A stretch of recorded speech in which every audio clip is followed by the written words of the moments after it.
Hi everyone! Good evening! This is Manay Gina and welcome back sa aking YouTube channel. So guys, ewan ko kung narinig nyo, sobrang lakas ng ulan dito sa amin kaya nilalakasan ko yung boses ko. So guys, for today's video, pag-usapan natin si Paulo Abilino. Napanood ko kasi yung showbiz updates ni OG Diaz at doon nga sinabi nga nila na yung Paulo Abilino noon at ang Paulo Abilino ngayon sobrang ibang-iba. Kasi noon si Paulo Abilino tahimik lang siya, hindi siya ayaw, parang kumbaga hindi siya nagsasalita.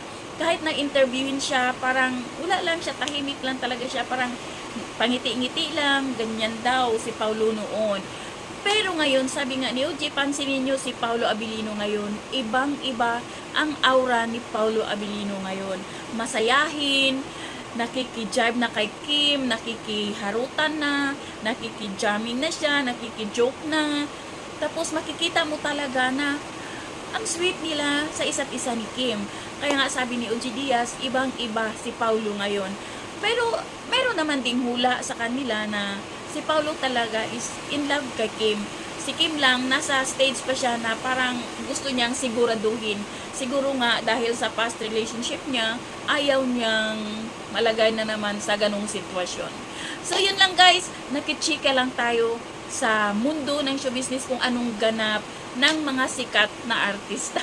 O diba? Na mga sinusubaybayan naman natin. So yun lang guys, thank you for watching. God bless everyone and advance Happy New Year. Bye!